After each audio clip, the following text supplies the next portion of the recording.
गर्दपुर पुरातन उस्तिया गणेश पूजा कमिटी तरफ पूजा महा आडंबर सह पालन सह भसाणी उत्सव पाली हो जाइछि। केन्द्रापड़ा जिला पाटपुरा निर्वाचन मंडली गर्दपुर ब्लॉक उस्तिया गणेश पूजा सह विसर्जन समस्त रीतिनीति अनुष्ठित हो जाइछि। भंज कुमार राउत, प्रताप कुमार महांती, अभय कुमार दास, भागवत राउत, सरोज महांती, प्रशांत महांती, सुधीर महांती, प्रभाकर बेहरा, अर्जुन भूया और अन्य कार्यकर्ता तत्वावधान में कार्यक्रम अनुष्ठित हो जाइछि। केन्द्रापड़ारू बलराम साहू रिपोर्ट, जनता जिंदाबाद। भंज किशोर राउत आम तो सब ठीक भल चलছে। आम तो बाहर रहू, आम आसी पिला भी सहयोग करूँ। आम परिचालना ये भल अच्छी असुविधा किसी आम व्यवहार भाव रोक।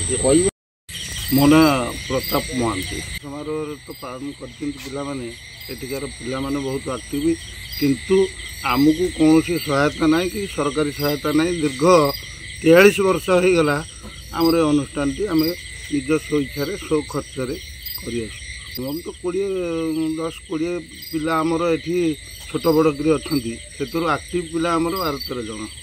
सोशल मीडिया आम यह कहूँ चाहूँ पिला माने आमर समस्ते सबू निज काम करने सहित अन्य मानकर सेवा ठू आरंभ कर वृक्षरोपण ठू आरंभ कर औषध बंटन पर्यंत आम सब ये कार्यक्रम शेष पर्यायर कर कौन पिला एथिरे कौन अवधरामी काढ़ी ना। समस्ते समस्त को सहयोग कर समस्ते समस्त साथ देइछंती बोली आम 3 दिन धरी ये कार्यक्रम खाद्यपेयर भी भल बंदोबस्त होता। 3 दिन जाक ये 3 खंडी मौजार लोक भी खाई पी संतुष्ट हो जाए। मु सुधीर कुमार महांती, आम घर गरदपुर पंचायत हेडक्वार्टर आम 12 नंबर वार्ड उस्तिया ग्राम घर। ये तो बहुत पुरातन अनुष्ठान, दीर्घ 43तम वार्षिक उत्सव ये पालन कर ये अनुष्ठान मुख्य उद्देश्य जे गणेश प्रथम गढ़ी सी हूँ प्रताप कुमार महांती, मो सानापा हिसाब हे। ये अनुष्ठान भल सुचारू रूपे परिचालना कर आज की 3 दिन हो जाए अनुष्ठान पालन कर। प्रथम दिन आमर भोजी थिला, द्वितीय दिन भी भोजी थिला, आज भाषणी उत्सव पालन करा।